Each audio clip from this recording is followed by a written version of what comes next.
Shri Gurubhyo Namaha children, I welcome you all to our online English class. So in today's class we are going to be continuing the lesson which we had been seeing in the last two sessions. So we were seeing in the kingdom of fools. So this is a lesson from your Moments English book.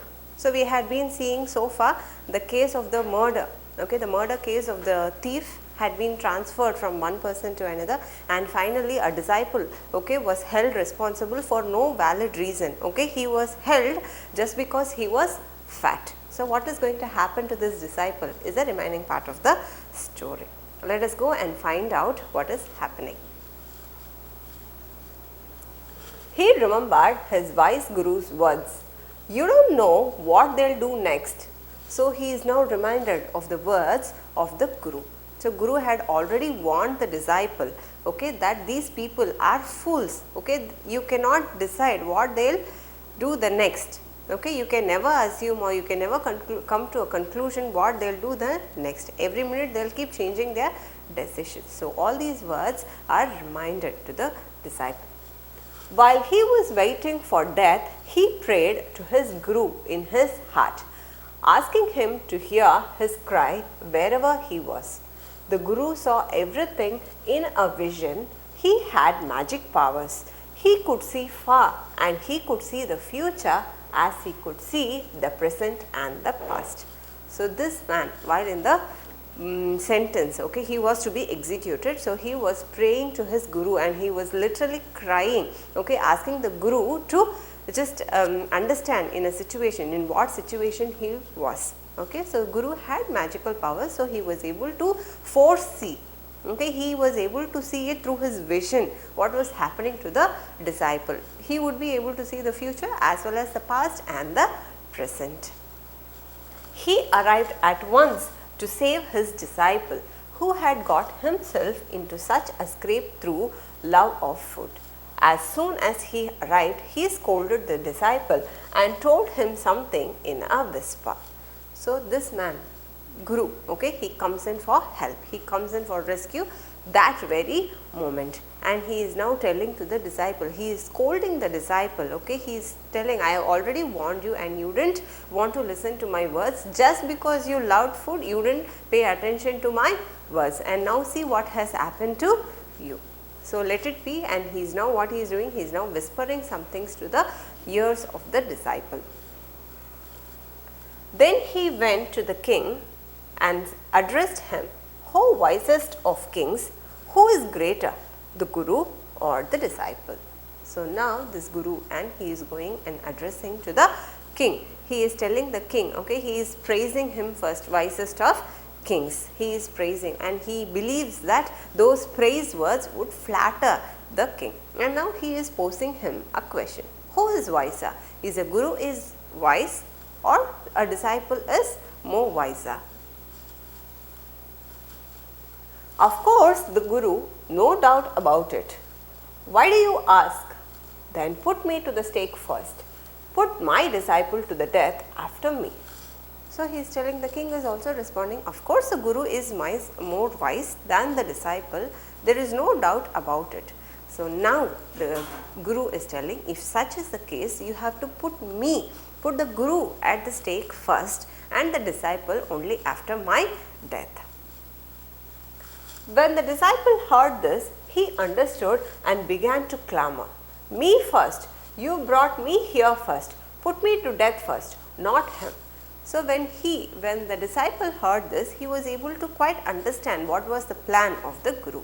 So now he comes in and he fights. No, I was the person who was brought in to be executed. I was brought here first, so I must be executed first and not my Guru. So now there is an argument, quite a confusion which is taking place there. The Guru and the disciple now got into a fight about who should go first. The king was puzzled by this behavior. He asked the Guru, "Why do you want to die?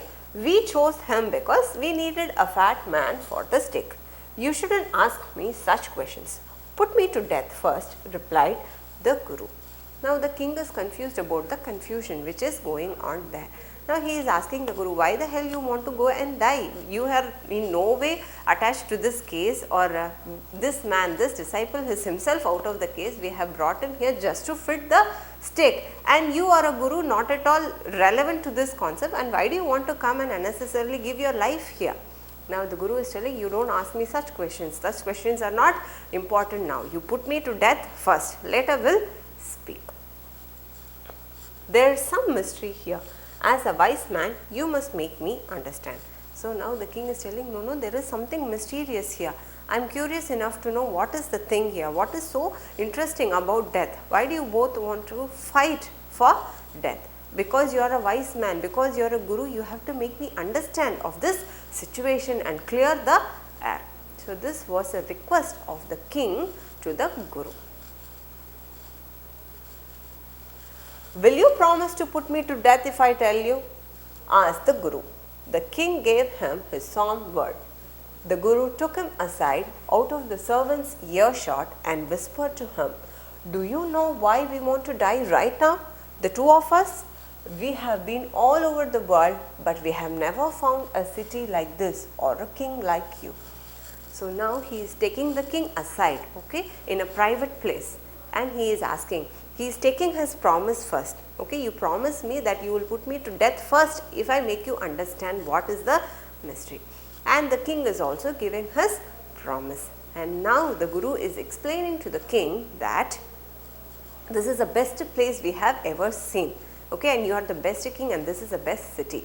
And myself and my disciple, both of us are out of this world, which means we are over it. We don't want to live any further. We are bored of this life. And we have found your king and your kingdom, okay, to be the best place to live. The stake is the stake of the God of justice. It's new. It has never had a criminal on it. Whoever dies on it first will be reborn as the king of this country.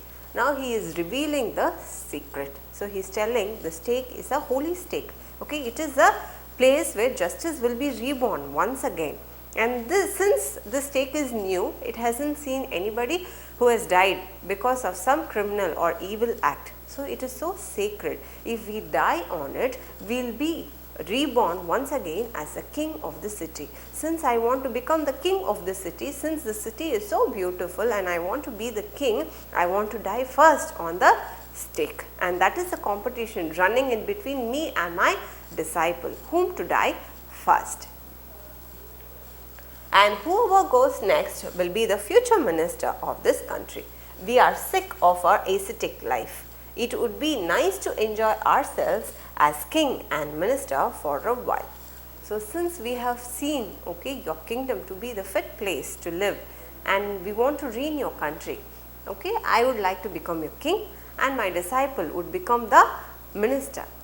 See, the thing is, whoever dies first will become the king, the second person would become the minister. So they are in a competition for the position of whom to be the king and whom to be the minister.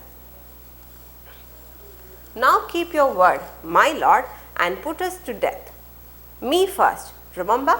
So now the Guru, okay, he is reminding the king, okay, and you have given me a word that you will put me first and not my disciple. So keep up your word, fulfill your promise. That's what he is telling the king. The king was now thrown into deep thought. He didn't want to lose the kingdom to someone else in the next round of life. He needed time. So he ordered the execution postponed to the next day and talked in secret with his minister. The king is now resolved in deep thought. He is thinking and he doesn't want to give up this kingdom to some other person even in the next birth also. He wants to become the king in his next birth also. He doesn't want to give up this kingdom. So what he is doing, he is calling his minister and they both are talking in private. They both are deliberating what to be done next. It's not right for us to give over the kingdom to others in the next life. Let's go on the stake ourselves and we'll be reborn as king and minister again. Holy men do not tell lies, he said, and the minister agreed. So what the king is calling? The king is calling the minister and he is telling, okay, why don't we both go and die in the stake first and become the king and the minister in our next birth also? Why should we give up this kingdom to somebody else? Okay, so let us, okay, go ourselves and die and become the king and the minister in our next birth also. And why? Because I trust the words of the holy men. Holy men don't lie. So this was the conversation which was going between the minister and the king. The ministers agreed. So he told the executioners, "We'll send the criminals tonight. When the first man comes to you, put him to death first. Then do the same to the second man. Those are my orders. Don't make any mistake." So the king is calling the executioners. Executioners means one who will put the people to death. Okay, they are calling the executioners and he is telling, he is giving them orders. Okay, you have to put whoever is coming, the criminal will be released. Whoever is coming, you have to put them to death and make sure that you don't make any mistakes. You have to be very careful and you have to do my orders. That night, the king and his minister went secretly to the prison, released the guru and the disciple, disguised themselves as the two, and as arranged beforehand with loyal servants, were taken to the stake and promptly executed.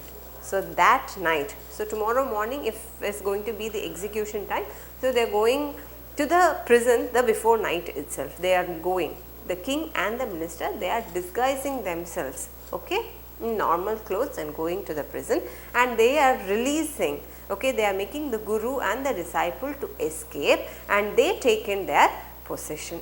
So when the morning came, the king and the minister, they went to the place of execution and got themselves executed. When the bodies were taken down to be thrown to the crows and vultures, the people panicked. They saw before them the dead bodies of the king and the minister. So execution was fulfilled and the bodies now had to be thrown for the crows or the vultures. Okay, when people saw the bodies of the king and the minister, they were petrified, they were panicked, okay, they were anxious. What happened? All of a sudden, why is the king died? And now they are all discussing and they are all curious to know what was happening. They saw before them the dead bodies of the king and the minister. The city was in confusion. All night they mourned and discussed the future of the kingdom. Some people suddenly thought of the guru and the disciple and caught up with them as they were preparing to leave the town unnoticed. So the people are now worried because they are having no king. The minister is also dead now and they were worried who will be ruling the kingdom. Somebody has to be there to take care of the kingdom. Yes or no, children? So they were worried who will be the next king. So on their deliberation, they came to a conclusion that this guru might be a possible candidate for a king. And when this guru and disciple, when they were slipping out of the town, these people, they went and they saw them and they caught them. "We people need a king and a minister," said someone. Others agreed. They begged the guru and the disciple to be their king and their minister. So they saw the king, they saw the guru and the disciple and they pleaded them. The people of this kingdom, they pleaded the guru and the disciple to be their king and the minister. Okay. It didn't take many arguments to persuade the disciple, but it took longer to persuade the guru. Okay, there were arguments going on, people were pursuing. Pursuing means what? They were asking, they were motivating the disciple and the guru to become their king. And this man disciple, he readily accepted for this offer, but it took some time for the guru to accept this offer. They finally agreed to rule the kingdom of the foolish king and silly minister on condition that they could change all the old laws. So this was the condition. The guru agreed to become the king, but on one condition, that all the rules to be changed. They have to be normal. Okay, the night would be as night and the morning would be as morning. No reversal of time. From then on, night would again be night and day would again be day and you could get nothing for a doo-doo. It became like any other place. So he cancelled all those monetary rules and all these time rules, everything was cancelled and everything became as normal as it was formerly there. I hope you would have understood the lesson and enjoyed it too. See you in the next class, children. Please do subscribe our YouTube channel for more updates. Thank you, children.